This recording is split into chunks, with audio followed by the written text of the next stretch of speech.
Саламатсыңарбы балдар? Балдар, силер билесиңерби бүгүн кандай күн?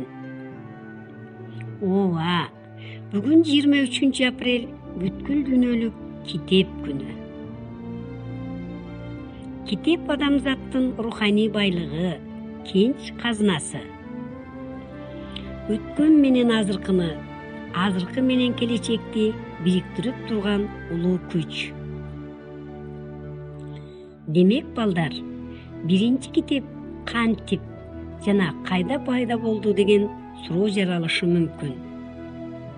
Келгиле анда тарыхка кайрылып, мен силерге биринчи китептин пайда болушу жөнүндө айтып берейин. Алгачкы китепти байыркы вавилондуктар, ассириялыктар ылайдан жасашкан. Алар жумшак ылай тактачага учтуу таякча менен өзгөчө белгилерди чийип жазышкан. Андан кийин тактачаны кургатып отко бышырышкан. Мындай ылай тактачалардан китептер түзүлгөн. Ал эми Кытайда алгачкы китептер бекем жипке кабатталып өткөрүлгөн жука бамбук тактачалар түрүндө болгон. Кийинчерээк кытайлыктар кыл калемди тушкама алып жибекке жазышкан.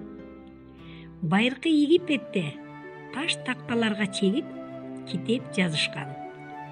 Кийин алар папирусту ойлоп табышкан. Камыштын сөңгөгүн жалпайтып, таптап, бири-бирине улаштырып, узундугу 10 метрге жеткен тасма жасашкан. Жазуу жазылган мындай тасманы түтүк кылып ороп сакташкан. Египет папирусу ошол кездеги эң мыкты жазуу каражаты катары байыркы Греция менен Римде да дээрлик 2000 жыл пайдаланылган.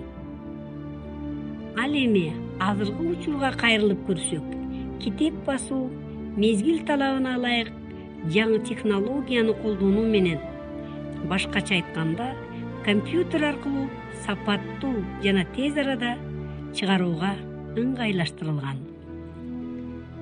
Мына балдар, силер бир аз болсо дагы китептин кантип жана кайда пайда болгондугу жөнүндө маалымат алдыңар. Келгиле балдар, анда эмесе китеп жөнүндө кызыктуу маалыматтарга көңүлүңөрдү бурайын.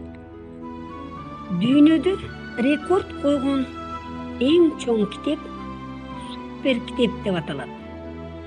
Анын бийиктиги 3 метр, туурасы 2 метр 74 сантиметр. Ал 300 барактан турат. 250 килограмм салмакты түзөт.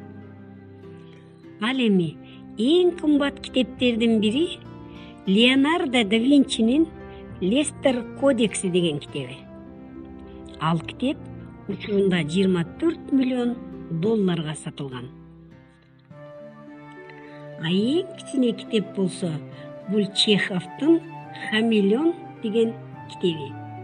Анын узуну да, туурасы да 0,9 миллиметр. Мына балдар, силер бүгүн китеп жөнүндө кызыктуу маалыматтарды билип алдыңар го деп ойлойм. Балдар, саламатта калгыла.